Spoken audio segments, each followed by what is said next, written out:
رات کے 9 بج چکے تھے۔ کچھ دیر تک باتیں کرتے رہے، پھر سونے کے لیے چل دیے۔ انجلی ولما کو اس کے روم میں سلا کر آئی۔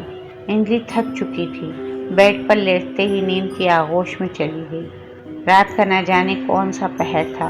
انجلی کی آنکھ ایک زور کی چیخ سے کھل گئی۔ وہ ڈر کر فوراً اٹھ کر ولما کے کمرے کی جانب گئی کہ کہیں ولما نہ رو رہی ہو، لیکن جب ولما کے کمرے میں گئی تو دیکھا کہ ولما اپنی گڑیا اپنے سامنے رکھے اس سے باتیں کرنے میں مصروف تھی۔ لیکن اس کی حیرت کی انتہا نہ رہی جب اس نے دیکھا کہ گڑیا نے ولما کی بات کا جواب دیا اور اس کے ہونٹ بھی ہلے۔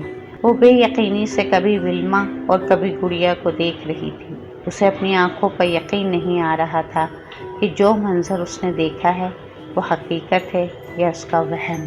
وہ ولما کے بیڈ کی جانب آئی، لیکن اب گڑیا بالکل ساکت تھی۔ انجلی ولما سے کہنے لگی، تم ابھی اس گڑیا سے باتیں کر رہی تھی؟ ولما بولی، ماما مجھے نیند نہیں آ رہی تھی، اس لیے میں گڑیا کے ساتھ باتیں کر رہی تھی۔ انجلی کہنے لگی، بیٹا اب صبح کھیلنا، ابھی سو جاؤ۔ انجلی بھی ولما کے ساتھ لیٹ گئی۔ کچھ دیر پہلے کا منظر اب بھی انجلی کے ذہن میں تھا۔ کچھ دیر بعد ولما پھر سے گہری نیند میں تھی، جبکہ ساتھ ہی اس کی گڑیا بھی لیٹی ہوئی تھی۔ انجلی آرام سے اٹھی اور ڈرتے ڈرتے گڑیا کو اٹھایا اور لاؤنج میں پڑے صوفے پر رکھ دیا اور خود اپنے کمرے میں آ گئی۔ اس نے سوچا کہ یہ بات وہ کارٹر کو بتا دے، لیکن کارٹر گہری نیند میں تھا، لہٰذا انجلی نے اسے اس وقت اٹھانا مناسب نہ سمجھا اور بستر پر لیٹ گئی۔ صبح 10 بجے کارٹر اٹھا تو انجلی کچن میں ولما کو ناشتہ کروا رہی تھی۔ کارٹر کچن میں آیا تو انجلی نے اسے کافی کا کپ دیا اور ساتھ ہی بریڈ اور مکھن ٹیبل پر رکھ دیا۔ کارٹر ناشتہ کرنے لگا۔ انجلی نے ناشتے سے فارغ ہو کر اوپری منزل کو سیٹ کرنے کا ارادہ کیا، جبکہ ولما کو کارٹر کے پاس ہی رہنے دیا۔ اسٹور روم میں انجلی داخل ہوئی اور ایک ایک کر کے چیزیں دیکھنے لگی۔ اسٹور میں رکھی الماری کو کھولا ہی تھا کہ ساتھ والے کمرے سے آواز آئی تو وہ فوراً باہر آئی اور ساتھ والے کمرے کا دروازہ کھولا۔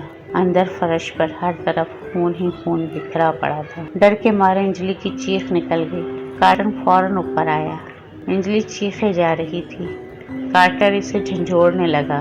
انجلی ہکلاتے ہوئے کہنے لگی، وہ خون، یہاں خون تھا کارٹر۔ وہ رونے لگی۔ کارٹر کہنے لگا، انجلی کوئی خون نہیں ہے یہاں، تمہارا وہم ہے۔ انجلی نفی میں سر ہلانے لگی اور کہنے لگی، میں نے خود دیکھا ہے، یہاں فرش پر خون ہی خون بکھرا پڑا تھا۔ کارٹر کہنے لگا، تم کام کر کر کے تھک چکی ہو، چلو نیچے آؤ اور آرام کرو۔ کارٹر انجلی کو لیے مڑا ہی تھا کہ کمرے کا دروازہ زوردار آواز کے ساتھ بند ہو گیا اور سامنے ہی ایک حوالہ دکھائی دیا۔ انجلی ڈر گئی۔ وہ چیخنے لگی اور کہنے لگی، کارٹر یہاں کچھ ہے، ہم اب اس گھر میں نہیں رہیں گے۔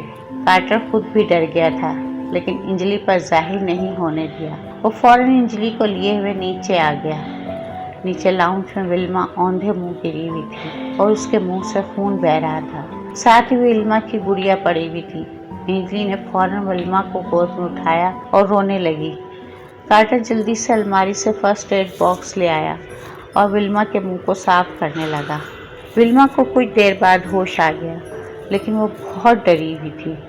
انجلی کے ساتھ چمٹ گئی۔ اچانک تمام کھڑکیاں زور زور سے ہلنے لگیں اور ایک بھیانک آواز سنائی دی، چلے جاؤ یہاں سے۔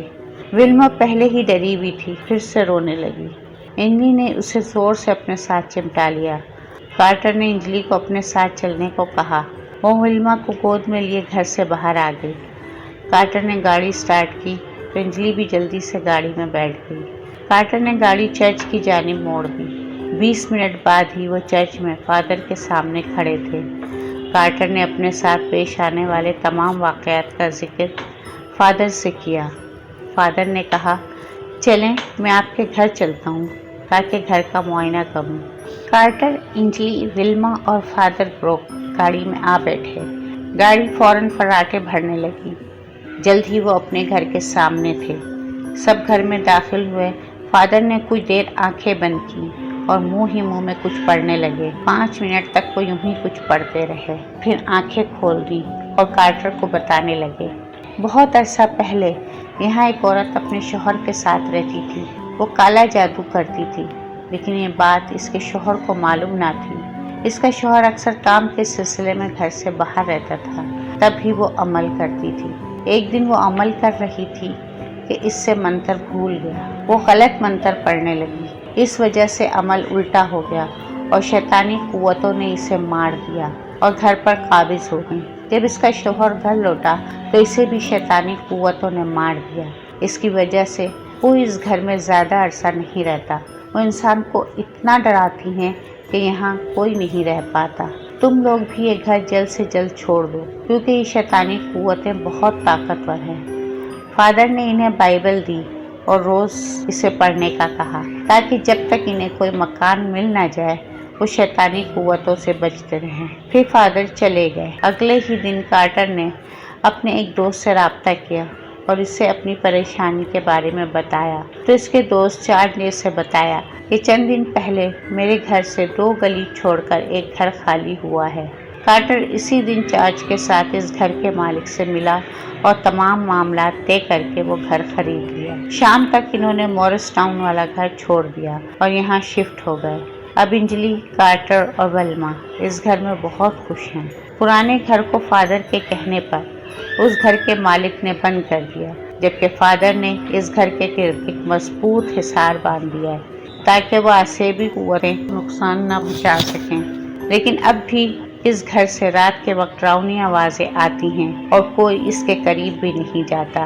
لیکن اب بھی جب انجلی اس گھر کے متعلق سوچتی ہے تو اس کے پورے جسم میں خوف کی سرد لہر دوڑ جاتی ہے۔ لیکن اب بھی اس گھر سے رات کے وقت ڈراؤنی آوازیں آتی ہیں اور کوئی اس کے قریب بھی نہیں جاتا۔